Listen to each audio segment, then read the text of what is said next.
Three, two, one, and go.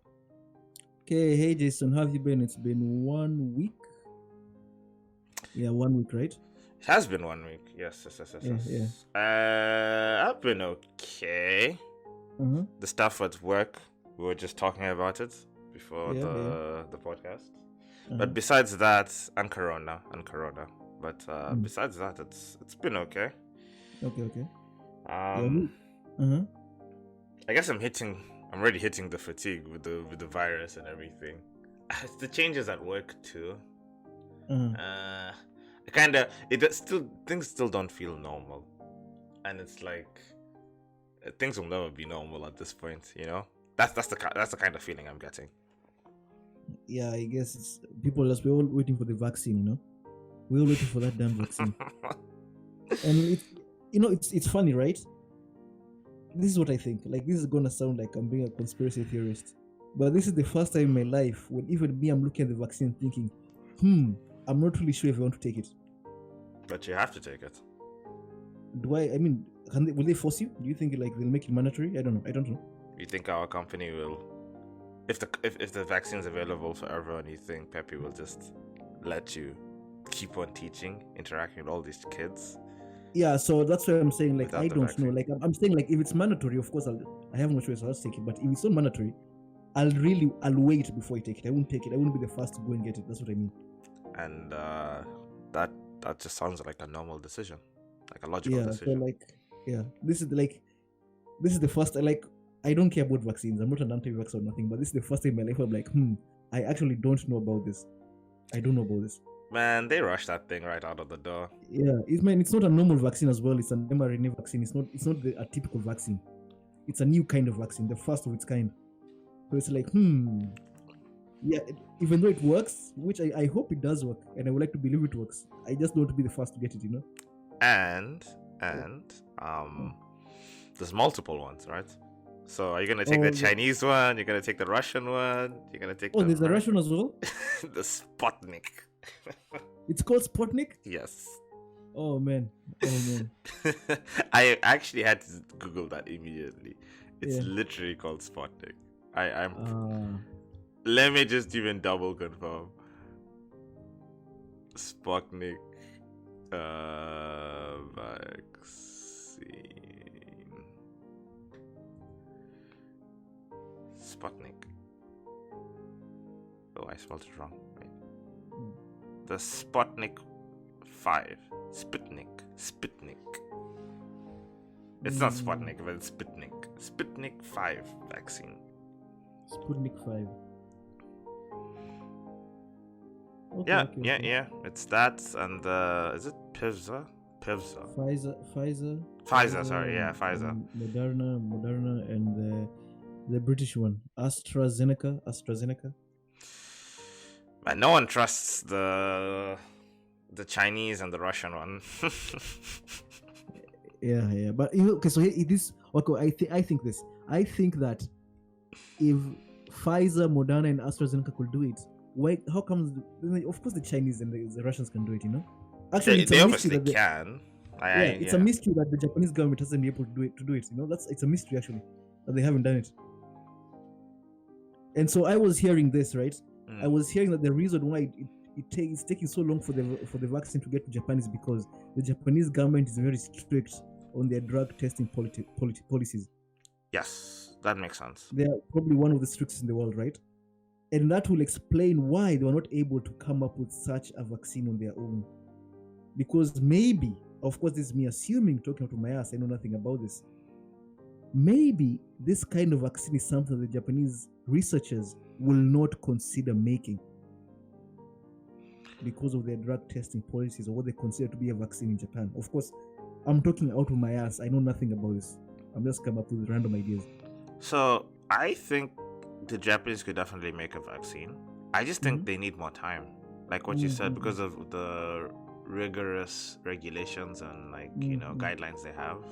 They're Japanese, so they want to do everything right? So I'm pretty sure if given maybe 4 years, 5 years, they'll probably come up with the best one. With the best one, probably. Yeah, probably. Everything it checks all the boxes, right? Exactly. Everything by the book. That's how they do things here, man. And the Chinese and the Russians been proven to be quite the opposite when it comes to like safety precautions and like following things by the book. With the Chinese and Russians, safety isn't necessarily always priority, and that's the I think that's the point that scares a lot of people. You know. Yeah. In America, they know this company will get sued. People will go to jail. People will be held accountable if things weren't. Yeah, like, but then not always, but here's the thing with American companies, right? Did you know that when American companies make a product like a drug, right, they always set aside a certain amount of funds that they are ready to spend once they're sued, like to pay people off. Is that true? Is this from medical companies? Yes, that's part of their budget, bro. Like money, like this, part of the overhead money we have to keep aside in case we're sued. Medical companies? Or is it pharmaceutical companies, like drug companies? Yes. How insane is that? So they already know from the get-go. Or maybe it could be, I don't think the drug is bad. Maybe they know someone's probably going to be allergic. Someone's going to have a bad reaction, Probably. Yeah, so that's why they're like, they will definitely get sued. We'll definitely lose that case. So, okay, set aside like 200 million in case of, whatever number. Wow. Yep. I guess it's just it's one of those industries that is just so vulnerable to lawsuits. Yeah, of course, man. Medicine, man, pharmaceuticals, like it's like food, right? Some people are allergic to nuts, and it's like, so this medicine that cures me of malaria, maybe it can cause someone else some serious damage. And you can't always take those people into account, right? Exactly. You can't. Like you'll probably when you're doing the initial testing, you'll do for the most common allergies, right? Yes. But there'll always be that one person, like this person's allergic to like water or some shit, and you're just like, wait, what? Oh yeah, but there are actually people who are allergic to water, right? There's people who are allergic to light too. It's very rare disease. I forgot the name, but it exists. Yeah, like it's hypersensitive to light. Maybe not allergic, but very sensitive. And it's just like funny, man. It's like, hey man, how have your genes gotten this far than if you're allergic to such a basic like thing in our world, So listen to this. This allergic to water is called aquagenic urticaria. Aquagenic urticaria. Jesus. So people get hives when they have this condition. The hives are triggered by rain, snow, sweat, and tears. What? Tears. Your own tears can cause hives, you. Yeah. Wow. Okay. Oh man. That's a bad life. That's a hard life to live, huh? Like, don't cry. Really, don't cry. Don't. So cry. Wait, how do they drink water? Like that, I don't know. I'm trying to find that out. So there are, of course, there are like levels to this. So here it says, in more severe cases, drinking water can cause you to experience symptoms including rash around the mouth, difficulty swallowing, wheezing, difficulty breathing. So what do they drink? They drink Coke or Pepsi. Well, just straight alcohol. I just go to alcohol. Alcohol. They're always, well, if you're allergic to water, you might as well always be hammered, right? What else is there to life at that point? Oh man. Yeah, so they use EpiPens, the adrenaline, to manage it. Yeah, for those who have like severe cases, the ones who can't breathe, they drink water and stuff. Aye, dude. Yeah. Man, so many things in this. Like here's the thing. Think about this. At some point in human existence, there were like 10,000 human beings on the planet. Did you know that? Like 10,000 of us. Okay. Yeah. We must have started from a very low number. No, because of some natural disaster that occurred or something. Maybe it was the Ice Age or something. But there was something that occurred that left a very low number of human beings at some point, right? Okay. And like at that point, the only people who could survive were the the fittest of the fittest, like the people who are genetically superior, right? Whatever that means, Yeah. And in this world, man, you don't need to be genetically good to any degree. You just have to be breathing to survive in today's world, right? Breathing is all that it takes to survive in this world. We've taken out the physical aspect. Everything. Like, someone is allergic to water, bro, and it's like, fuck. Like, of course that must be terrible. But imagine that person was living back then. They wouldn't get past infancy, right? Yeah, you just die. Like, a few months in, they just die. Yeah, just they probably even, I'm sure they just let you go. Like, okay, we can't do anything about this. Let them go. Let you go like it's Sparta. They just leave you. They throw you off a mountain. Yeah, because think about this, right? I was reading about. So actually, I was watching something about what are they? Greenland, right? And I don't know what they're called, Inuits or Eskimos. I'm not sure. I forgot what they're called. The people. The Inuits. We're talking about the people who live around the Arctic regions. Yes, but now I'm talking about Greenland specifically, right? Inuits are in Greenland, really? Yes. Inuits, Eskimos. I don't know the right term. I forget the right term anyway. No, you're right. Inuits. That's what you call them. Yeah. So I was hearing that in what I was watching, they were saying that right now Greenland has probably one of the highest suicide rates in the world, right? Really? Okay. Yes. However, in the past, before the Danish people came and colonized them, suicide was something that was respected, right? Because people who are aged, the elderly, will go up and die off because they don't want to be a burden on the family, and that was seen as a good thing, right? Mm-hmm. And today we live in a world whereby, like, we're not killing ourselves because we're a burden. We're killing ourselves because, like, just because things are hard, things are hard for us. Not even hard, that we just feel things are hard. Mm-hmm. And of course, not for everyone. There's some people who maybe it's really hard and they killing themselves. It might be the right solution. I don't know. But yeah, fuck, what was I saying? I've lost my train of thought. Something about genetics and stuff. You were saying, I think you're comparing about how the elderly and the sick can survive in our society despite not being able to carry their own weight. Their own weight. Yes, exactly. That's what I was saying. Exactly. Thank you. So yeah, like in today's world, you don't have to carry your own weight. Everything, like, I remember being a kid and taking science classes, right? Like in primary school. And when I started taking science, the first thing I was told about science when we first started doing science is like, the job of science is to make life easier or to make work easier, right? Oh, is that what they literally said to you? Yes. Okay. Yes, that's what the teacher. That was like my very first science class when I think I was 7 or 8. I've forgotten how old I was. And that's what I was told. Science is to make work easier or to make life easier. I think one of the two. And if you look at us right now, like, physically things are pretty easy for us. I don't have to walk to work. I take a train. I drive.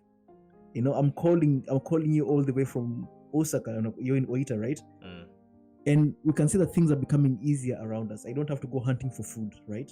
However, all of those challenges that made life seemingly difficult made life enjoyable as well, right? Made you appreciate your life as well. Like, if you're hungry and you go out hunting and you catch that deer or whatever you're hunting, bro, you will enjoy that meal. You're going to enjoy that meal, You're going to enjoy that meal for like a week, 2 weeks. Exactly. And just how hungry you were and getting that food, like, fuck, we caught the deer, we killed the deer. How amazing is this? But right now, if I feel a bit peckish, bro, I just feel like chewing something. Just rush to the convenience, buy a bento, some potato chips. And if you're feeling really good, you buy some strong zero too, Yeah, it's like, it's like, we don't even know what hunger feels like anymore. I mean, of course, there are people who are still living, who are still facing hunger, but like, for like us, you and me, we don't know what hunger is. True hunger, no. Think about, there was one time, actually two occasions last year, when I fasted for 36 hours. 36 hours of eating absolutely nothing and drinking only water, right? And in those periods, I was able to feel truly hungry, I go to a place where I'm feeling so hungry that I can't think about anything else but eating. Like, it's impossible for me to think about anything else. And how crazy is it that Oscar had to self-inflict hunger on himself, you know. Like we live in that world right now, whereby I'm choosing to go hungry. It's, man, people are so ungrateful. These are the types of things it's like no one thinks about. No one thinks about. No, you're right. Like you can't. It's so weird that we've been able to reach this point where it's like, I think this is what I was trying to even say in the last episode. Things could have gone so wrong for our civilization. So wrong in so many ways. Yet we've reached a point where, Oscar, man, like, we're all broken, right? We're all trying to deal with our own shit. But yet, broken Oscar and broken Jayson can somehow work together and not kill each other. Because we have many we have many reasons to hate each other and kill each other, right? You know, whether it's even acting out your own suffering in the world or whatever, right? Yet this person who you might not necessarily like or know, you are able to work with them, and they're able to work with you, and when you two guys work together, or when a bunch of people work together, you guys can create power, and power turns the lights on. True. Exactly. I agree with this. And you know, it's like, it's a miracle. It's a miracle how the train systems work, Oscar. Our lights turn on. Why do these things work? We could easily just be all killing each other like animals, because we are animals, but somehow somehow we've reached a point where it's like, I don't know. It's just such a, I think it's such a miraculous thing. It's such a like small percentage that would be able to advance this far, that we haven't killed each other. Man, we could have killed each other easily with the advent of the nuclear bombs, right? We tried. I mean, the Japanese got it first. And we could still be trying even now, right? We're still pointing the weapons of mass destruction at each other. Can we talk about that for a moment? Like, somewhere along the way, we've just accepted this is a thing, right? Well, all the major countries are pointing nuclear bombs at each other, and it's just like, oh well, you know, at any moment, everything can go bye-bye. We all know this, right? Yeah, I mean, it's like we said, it's last week I was talking about progression. Things progress, right? Yeah. And in the past, it's like, I have my troops. If those guys try something, I'm gonna send my troops over, right? And right now, I don't need to have my troops at your border. All I need is the weapons I have right now. I have these bombs I can throw to you, and these bombs will end you, everything, not just kind of hurt you. It will end everything. Okay, so if Jayson has those nuclear bombs, okay, let me make some of my own. Now it's like, of course, it's called deterrence. That's the theory in IR. It's called deterrence. Like, if I have my nuclear bombs and you have nuclear bombs, no one will try anything, because you know what it will mean for me to hurl the first missile. You know. So we just have to accept. We accept it. I mean, it's not like they're gonna destroy them, and they won't destroy them. They're not gonna destroy them. All the billions they've spent building these weapons. No, they're not going to destroy them, man. They're there to last, man. Like you said, deterrence.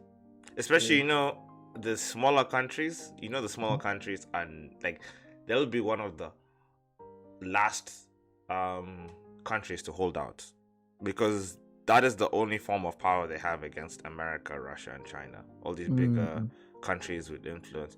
America, Russia, and China can let go of they can afford to.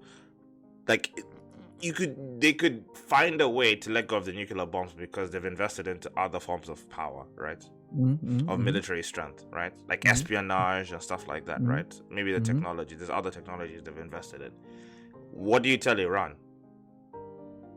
Iran is literally there with just like the nuclear bombs, because they know it's like, this is the only thing that's protecting us from like extreme influence from America or from China and stuff like that, right? Yeah. If you guys get too funny, we got this big shotgun faced at you. So you stay away. You stay away from us. You know, actually, what's even more interesting than the nuclear weapons is that the idea of soft power, you know? That a country like America has been able to influence the whole world, not with their military, but with their movies, with their music. Yeah. Right? Like, there's this song by a band called Rammstein. You know the band called Rammstein? I think it's a German band or something. Anyway. So one of their songs is called we are all living in America, I think. Right? I don't know that song, but yeah. And okay, so the song is just true, just that phrase on its own. We're all living in America. We all drink Coca-Cola, man. We're all watching Disney movies. We're all watching Marvel movies. We're all wearing Nikes. Especially for us in Kenya. I think we've been living in America for the longest time. I think since I was like 6 or something, Oscar. Man, right? I understood the idea of America and the American dream. Isn't that insane? This random kid in Africa knew about the American dream, you know? Yeah. If you asked me at that time, what is your dream? It's like, oh, I want to be a pilot and I want to go to America. I would say something like that. Yeah, me too. When I was a kid, I wanted to go to America as well. That's funny, huh?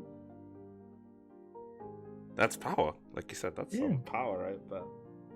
Like, America... Is that power reached a point of brainwashing?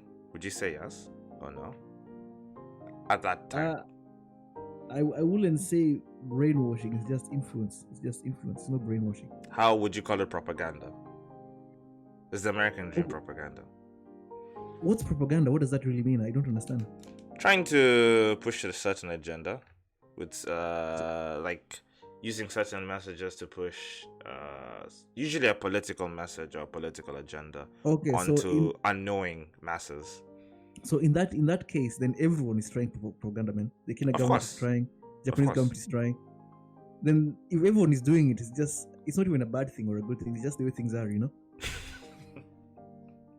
Okay. Yeah. No, but okay. So whether it's a good thing or a bad thing is another question altogether. But I'm just like, do you think at that point, because of the amount of power America had, right, in the past, was it propaganda-esque, like the way? I think maybe they were trying. This is assumption again. Some of their movies, I'm sure, that were made with the influence of the CIA. They must have been CIA guys. Is that what you really think? No, not with all movies. Not with Marvel movies. I'm talking like movies about like the Cold War. Movies about like which movie is this? There's this one particular movie with Ben Affleck where he's a spy who goes to Iran to extract some guys who were stuck there in 1979 during the fall of the coup, the government coup, and they were pretending to be movie directors and actors and stuff. And what I read about that movie, I read an article saying that movie, like they had CIA guys who are working on the movie with them. Not as in experts to keep everything grounded in reality, or like people who are I don't really remember, honestly. I don't remember. Anyway, what I'm saying is there are some movies which are like that. If my thinking is right, there are some movies that are like that, right? However, most movies are just Captain America. They're just Thor. They're just Iron Man, right? And when those movies come to us in Kenya, the American government are not thinking of trying to turn us American. They're just giving us a movie. They're selling us a product, right? Yeah. It's not even the American government. It's the Hollywood industry, right? Private industry. Yeah. Yes, private. And those movies come to Kenya, and those stories, we understand those stories. We like those stories because the story of a hero doing heroic shit, and he looks cool too. Yep. And I don't think it's propaganda necessarily. It's just the story makes sense to us because it's a cool guy doing cool shit, you know. Cool guy overcoming some sort of problem, doing cool shit. Yeah. Whatever you want to say, but it is what it is, you know. So it has they're nice gadgets, you know. They're beautiful women. The guys have 6 packs. They're ripped.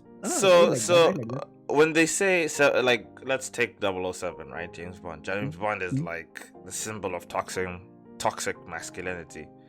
There's people on the left, a far left, who would say that like 007 was like a propaganda, some sort of propagandist like tool for pushing a specific type of like masculinity? No, specific type of like, let's just say a specific type of toxic culture about men and the way they think about women, and it influenced men in the wrong way, you know. Okay. So let's change everything, you know. Let's make 007 a woman. Let's make 007 a black woman which they are doing, by the way. I don't know if you've read about that. At least they're trying to do. Yeah. So there is this like when films become political, or they choose to become political, at that point, do they cross the boundary into propaganda? And I would like to. I believe that all these people in the left, they're trying to do good, right? Everyone's trying to do good, you know. Yeah, that's true. Yeah. However, I think if you try to push your agenda too much, like force forward is always going to be force returned, right? Yeah. Like, it's funny how, like, did you remember the Ghostbusters movie, the one that was all women? Counterculture is a real thing, but yes, also I remember that. Yeah. That movie flopped. Why did it flop? Before the movie was released, one of the actresses said that this is a movie for women. When the movie flopped, the actresses started saying the movie failed because men are bigoted or whatever, you know. They don't want to watch our movie. Okay, before the movie came out, you said so it's a movie for women. So right? Guess what? None of the men showed up, right? Which is like, and not only that, they made such a stupid movie whereby it's instead of trying to create an equal situation to a situation whereby the women are the heroes and all the men are either dumb or evil, you know? Yes. And same thing with the last Marvel movie, what movie is that? Avengers, right? Oh, okay. Avengers Endgame, right? There was that one scene towards the end whereby when all the women come together and destroy the bad guys. And that scene was so obvious. Like, the movie was going well until that scene where we're like, what's happening?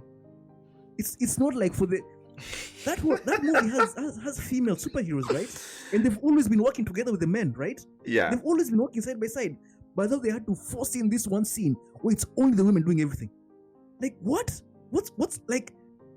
I was with my wife, and even Unique was like, Oscar, what happened? You know, like, even my wife noticed, like, this is weird, right? This is weird. But now they're really the left trying to do good, which I believe they're trying to do good, to change the world for the better. However, when they're trying to force some of these things down our throats, they're going to get forced back, whereby people are like, no, this is too much. We can't do this anymore. It's too much. The road to hell is paved with good intentions, right? Yes. And honestly, it's funny. The left has become so left to a point that suddenly I think me and you over time have just been, I don't know, maybe it's the things that we've been exposed to. I'd like to think we're not left or right anymore, right? Like, if I was to look at each other from, like, it's hard, but I'll try to, like, external point of view, we're probably more moderate now than ever before, right? Oh yes, man. I remember when I was in university, I was the leftiest lefter in the world, you know. I was the guy who was all about freedom and free speech and fuck the American government. So, part of it is that we have changed as people too. Yeah. But also, I think it's because like the left has driven itself so left that people who are even slightly left are automatically pushed into the middle, if that makes sense. Yes, yeah, makes sense. So now we're just somewhere in the middle. Now, like, even, for example, like Democrats that were considered like left in, like, very left actually in 2000 and, like, let's say 4 or 5, now they're moderates. People look at them and it's just like they're just like, even like what's his name? Who's the president right now? Biden's a moderate. Many people consider him a moderate, right? He's left-leaning moderate. Something like that. Because when people talk about, like, what the left has become now, dude, it's some really crazy stuff. But you know, this is what I take. I take great pleasure in knowing that that's only America, man. It's not Japan. It's not Kenya. Yes, it is very much just Kenya. Man, Kenya, Japan. Actually, I'm not really sure. I don't follow Japan's politics at all, to be honest. I would say the Japanese government is more right than left. You know, I'm kind of okay with that. I'm okay with that. It's not really affecting my life in a negative way so far, so I'm good. Especially when it comes to, like, I remember there's this thing about them trying to change the laws around rape, what is considered a rape. and there was such a huge pushback, like public pushback against it. I was just like, Why? man, What were they trying to change? What were they trying to change? I don't remember exactly. Well, I can just look it up, but just changing like what is considered rape, you know, because Japan has that weird thing where the woman has to fight back. I see. And it's just Okay. how about children, right? If you include children in this, the children are never going to fight against their parents or people who are like, they can't. It's obvious. They just can't, right? Yeah. But then there was still a huge pushback. So it was just like, where's all this coming from, you know? Okay, I would say the reason for this is usually because the people who are very politically active in Japan are the elderly. The young people in Japan, like they know nothing about the politics of the country. Like, and they're too trapped. They're too trapped in their daily loops too, right? Yes. The young people are too trapped. It's too busy. It's too busy, you know. They are too busy, man. They can't be thinking about elections. They don't have time to think about elections or about Abe or about the new guy. You know, it's like Suga. It's too much. Suga. Yeah, they're too busy. And knowing what we know about conservatives, that you tend to be a lot more conservative. The pattern is that you become more conservative as you're older. It explains the right-leaning politics of Japan. Yeah. Also, it explains why they just don't like change. If the elderly are like in charge of everything, then obviously they don't want to deal with the fucking Bitcoin and all this weird stuff that's happening, you know? Yeah, it's too much. Like, look at all this technology. It's so new. It's so weird. It's so different. Yeah. They're probably like, no. Let's stick to fax machines. We stick to what we know. Exactly. Fact. It's funny. I saw my first fax machine when I came to Japan. I've never seen one in my life before. Same. Now I use them every day. Fax machines, like I knew them from movies in the early 2000s and the 90s. I'd never seen a fax machine once up until I came to Japan. Yeah, I don't know why they stuck with the fax machines, man. I don't know why. Something called email, man. Jesus. Japan. Yeah. I think we've mentioned this before. Japan is like 1 foot in the future, 1 foot in the past. Yeah, like it's just that juxtaposition is just so extreme in Japan specifically. You'll see them implement some of the most amazing technology in random places, like their bathrooms and their toilets, right? Yeah. And then like with the what's it called? Like if you go to like let's say a somewhat modern restaurant. Not modern, and like a decent restaurant in Japan, right? In a normal city. Like a joyful, you mean? Like something like a joyful. Some of those toilets are like insane, you know? Look at all these functions. Yeah. It's like... Oh, yeah. You know, have you seen that button whereby like to make a flashing sound? There's a button for the toilet. You push, and the toilet makes the flashing sound in case you feel embarrassed of people hearing you take a shit.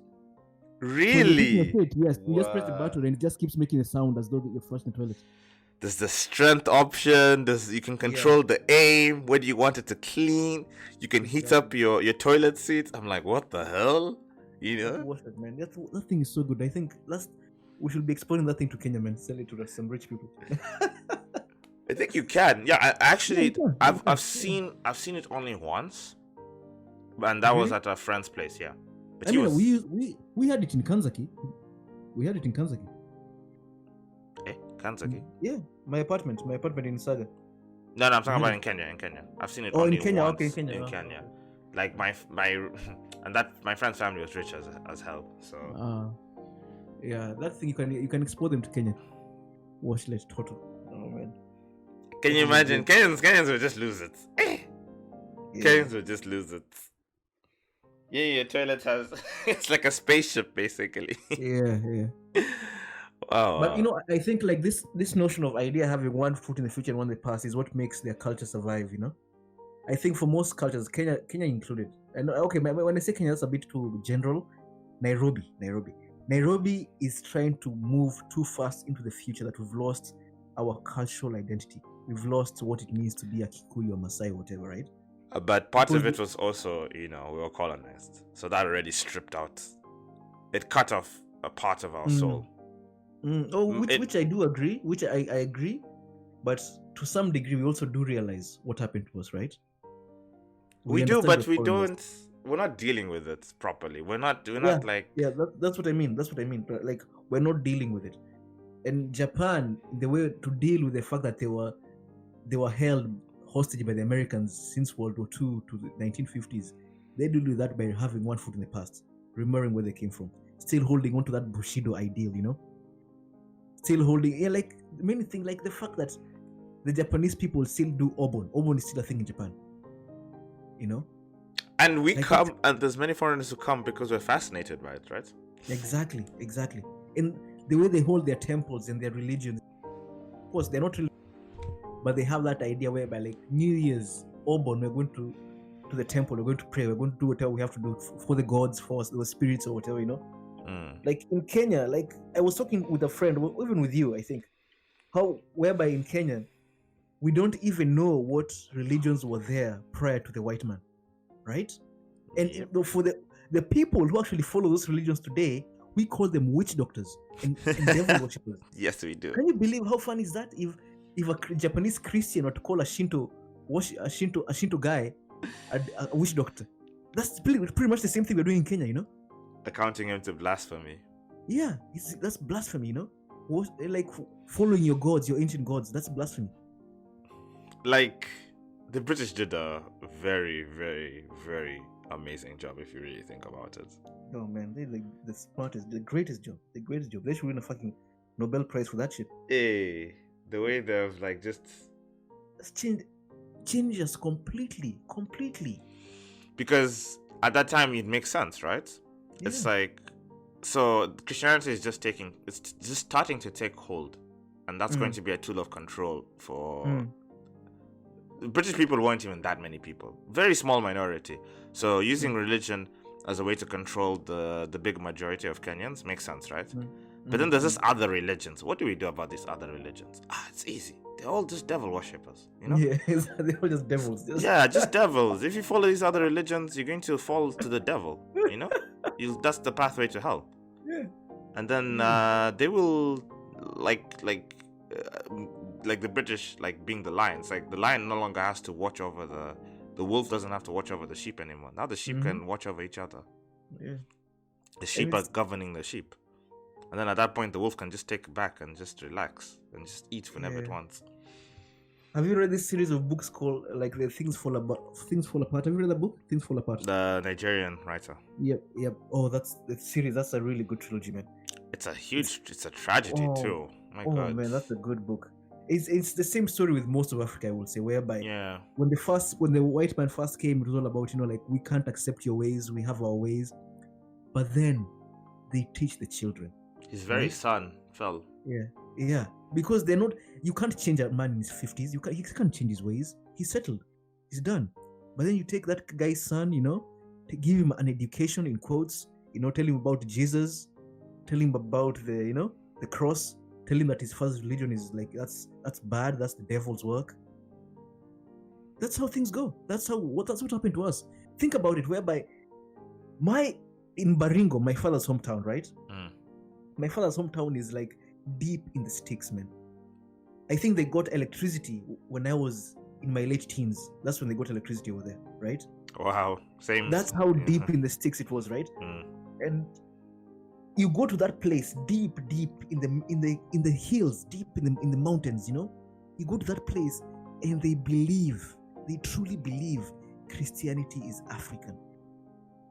That's just one of the biggest lies. Not even just in Kenya, it's in the whole of Africa. Look at the way we preach Christianity, Exactly. I'm just like, and it's like the history is so clear, because we know, like, if we follow the European history, their history includes the points in which they came to Africa, right? Yeah. So, and we know some of the inner motivations behind them wanting to come to Africa. So we know the entire story, right? It's not like it's a hidden thing, right? It's not like something like a shadow they've been hiding, some secret history. It's like, no. This thing is very clear why they came here, Consumerism, Christianity, the 3 C's, Christianity and capitalism, and steal all our resources. Yet here we are. We're just like, Like it's our like Christianity is ours, man. And you know what makes me even go crazy? The fact that people argue that Jesus was black. Does it matter? Does it matter? Does it even matter whether he was black or white? Does it even matter? I don't know, man. I don't know. It shouldn't matter. It shouldn't matter. What the only fact here is whether or not Jesus was black or white. The only thing that matters is that he wasn't coming from East Africa. You know?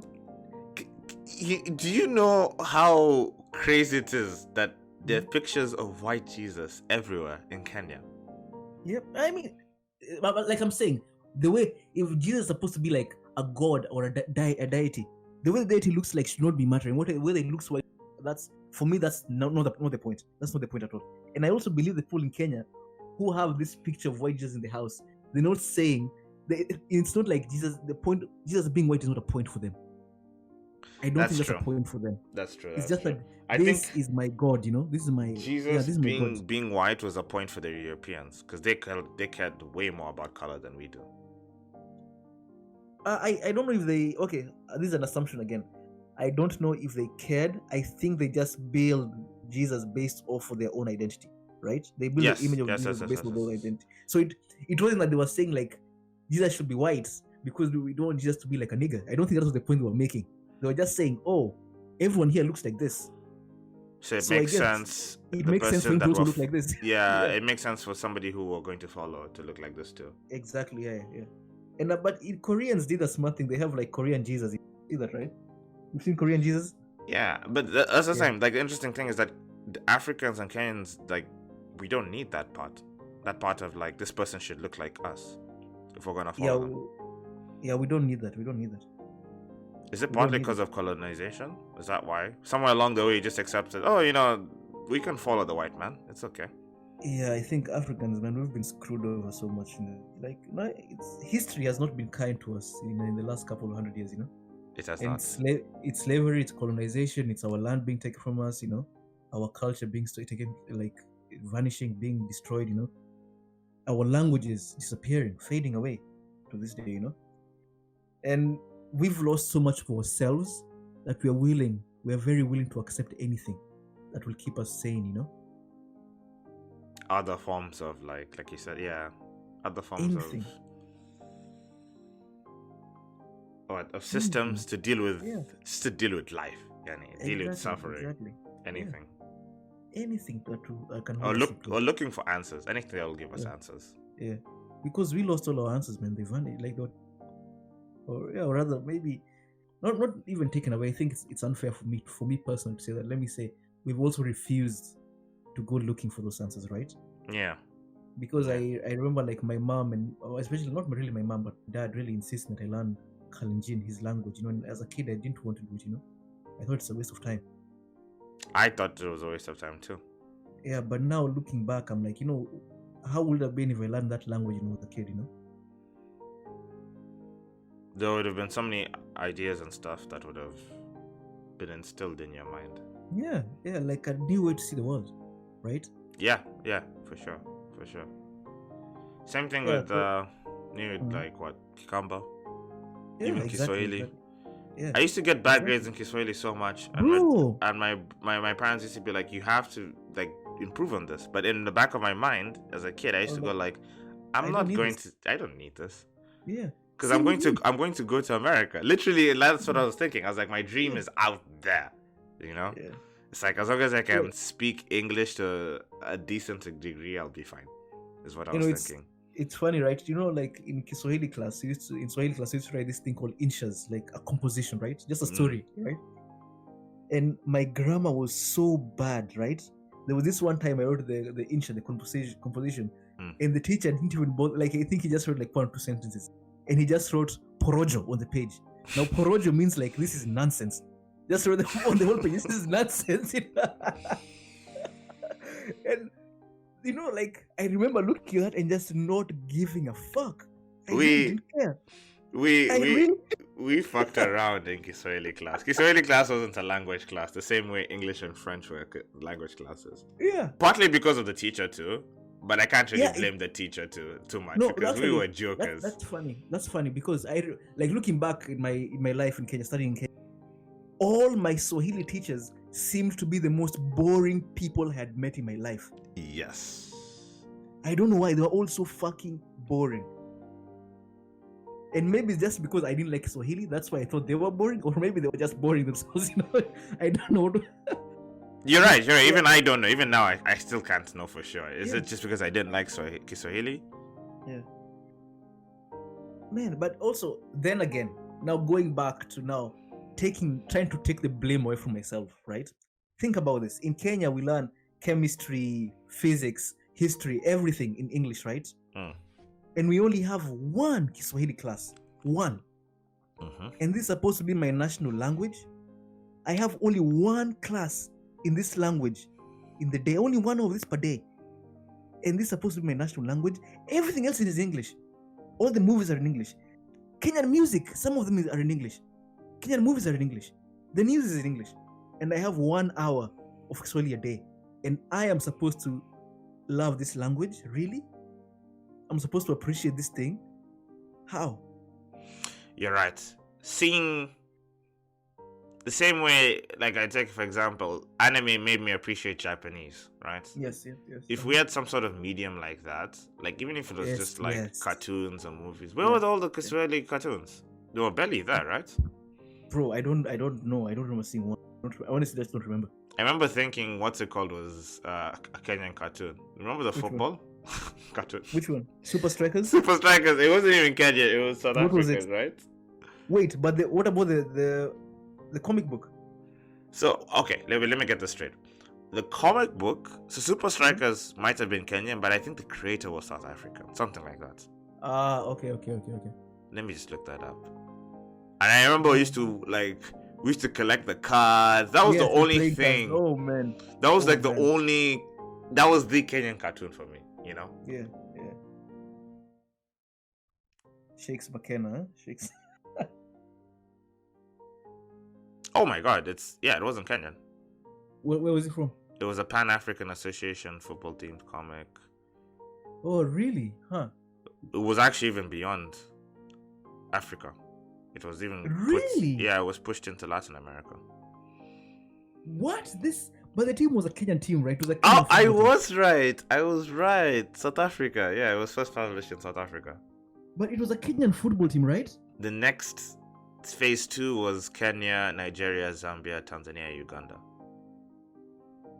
But how? It was football team was Kenyan, right? So we were we were one of the first places to get Super Strikers. First 4 countries. So Super Strikers was it Kenyan? I think Dude, my mind wants to say yes, but I'm like, what evidence do I really have? I don't really remember anything in particular that made me go like, this is Ken. Oh, but I'm sure, man. No. I'm pretty sure there was points. Was Kenyan. I'm pretty sure there were points where it was like, you know what they probably did? In the cartoon, they changed those parts specifically for whatever country they were airing in. Probably. Okay. That's my theory. Because, like what you said, I'm pretty sure they were Kenyan. There's a few parts. I even remember at some point hearing Kiswahili in the cartoons. Me too. So I was just like, How? How is the question? What's his name? Shakes. Is this Shakes or Snakes? Shakes McKenna, yeah. Shakes. Okay, so I'm looking at the Super Strikers, the Wikipedia, the languages. It was in English, French, Spanish, Malay, Tagalog, Arabic, Hebrew, Tamil, Telugu, Hindu, Urdu, Kiswahili. Yes, Kiswahili. Yeah. Oh. Shakes, no, right. Shakes is from Kenya. Actually, that is the legit story. Yeah, I knew it. Those, yeah. There's other people from Spain and stuff within the team. Yeah.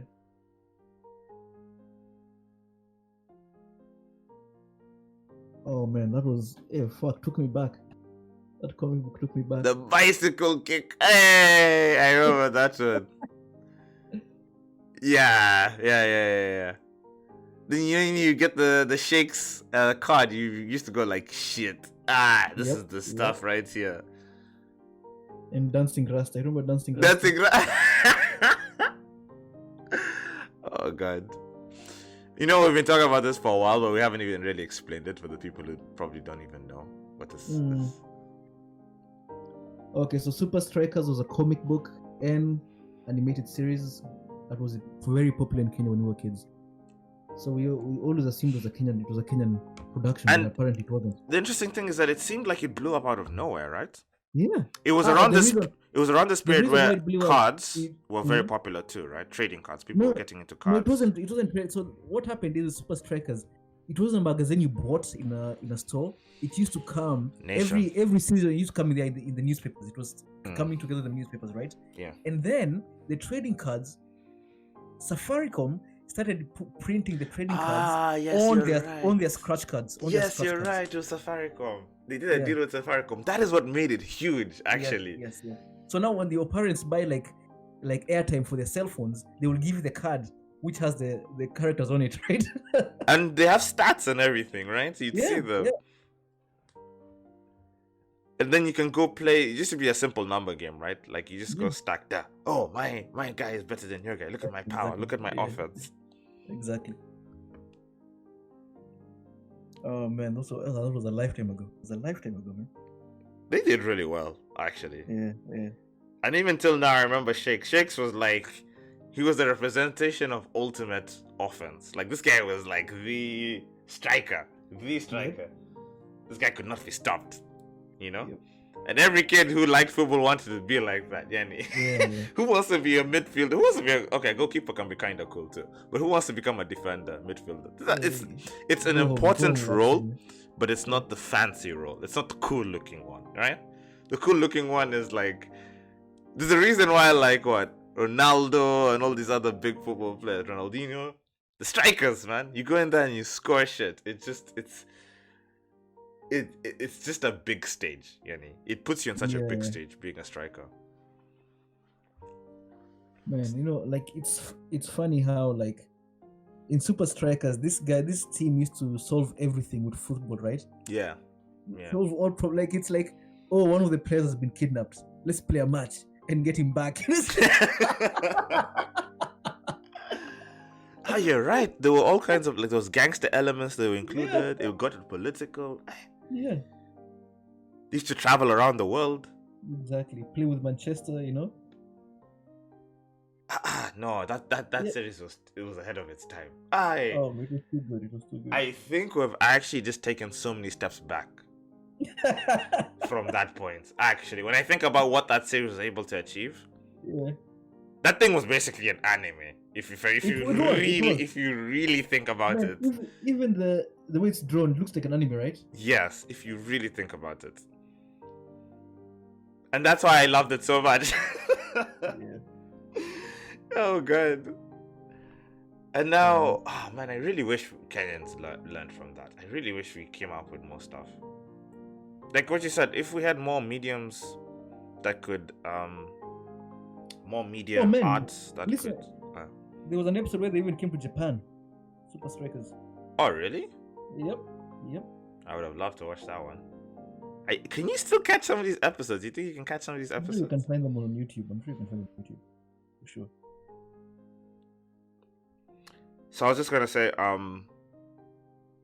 it would get a lot more younger kids interested in our culture, and in that way, once you get the younger kids interested in the culture, they'll be able to carry the torch on to the next generations, right?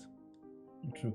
The culture, because like what you said, the problem is that me and you, we're not interested, right?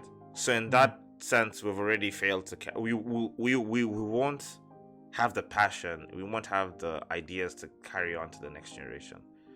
So that line of succession sort of ends with us, you know? If that makes sense. It does. It makes sense. And I see the same thing happening not just to us. I see it happening to a lot of younger kids still, right? Look at the music they're listening to. They're listening to like the Spotify trap music, you know, in Kenya. Yeah. Look at the USIU people and stuff like that, where we were coming from. Yeah.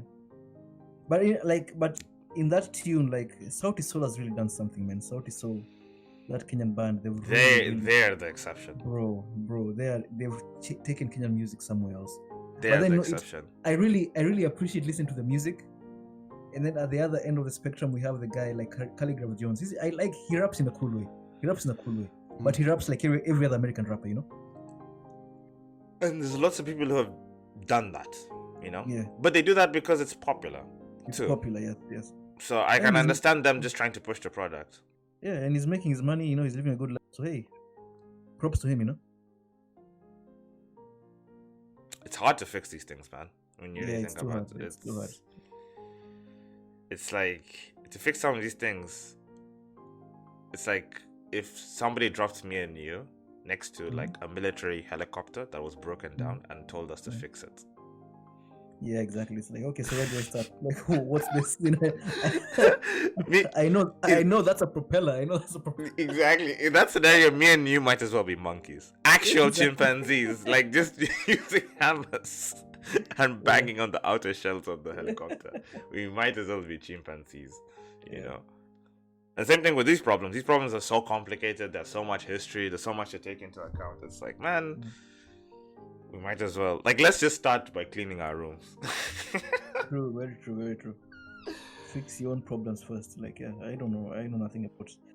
Yeah, it's going back to when I was in university studying international relations, like learning about the economy, learning about economics, learning about politics, learning about international trade. I was like, dude, how can one man not understand all of these things, you know? There's no way. Like, if the goal of learning international relations, right? Am I going to be a diplomat armed with all the relevant information, or am I going to be a guy who's just delegating things to people who have information in certain fields? Right? Delegating. It seems like that's what they tend to do.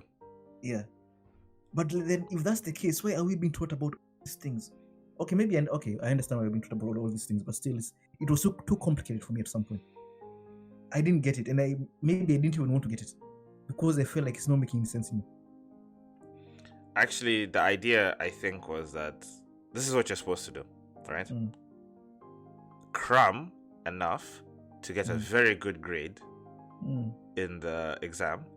That exam will get you a very high position in some random organization or company. And then once you're in that high ranking position in that company organization, you delegate everything. That's it. Yeah. Because the thing is that it's like the whole idea of like, oh, you're not supposed to use a calculator in like, there was at some point in high school you're like, oh, you're not supposed to use a calculator in this class. But it's just like, in which scenario in real life will I ever not have my calculator with me? Exactly. And actually, they should teach us how to make use of the calculator, right? Yeah. And same thing with like with a lot of these like positions, a lot of these like expert fields, right? It's like, at which point will I ever really be working alone? None of these experts, like in these like very complicated fields, they're all working in teams, right? Like what you said, you'll never be one person who knows everything and is supposed to do everything. You have multiple people who are good at these like different fields, and they all work together, right? And that's what makes like a very good team. So you said, that one person who knows everything and understands all of this complexity, there's no one like that, right? Yeah, like maybe. So here's the thing, like maybe modern education influenced by capitalism and influenced by the Industrial Revolution, teaching people how to cogs in factories, right? Yeah. The idea was to build the individual, someone who knows how to work in his box. So Jayson, this is your location in the factory. You do this. Focus on doing this. And so that education has propagated itself into what we have today, whereby while you're in school, you're told by your teachers, you came here alone. Work on your grade alone. Leave alone. You'll graduate alone. No one will graduate with you. You'll graduate. That degree is going to be only for you, not for anyone else, right? But it's like, so I'm expected to be a functioning member of society, to be a philanthropic member of the community. But my life from childhood to the time I finished my university career, I was being taught how to work alone, not to work as a group, right? The only time I taught how to work as a group is like when you're given your group project, right? But most of it, like since childhood, is like the exam is only for you. It's not you in a team. You know, the assignment is only for you, not you in a team. No, you're right. That's something that we were told, right? Yeah. It's especially like, if you. It's funny you brought this up. Somebody told me. I remember teachers used to tell me the exact same thing. Even my dad used to tell me the exact same thing. We never used to play around too much, right? Yeah. It's like you came here alone. Yeah. You can play around with all these friends, but when you're taking that exam by yourself, where are they? Exactly. It's like something around. Dude, it's like at what point in life are you ever doing anything alone? You're not. The only thing we tend to do alone is suffer alone, you know? That's the only thing we do alone. But everything else, if you want something to work out, you have to work with people.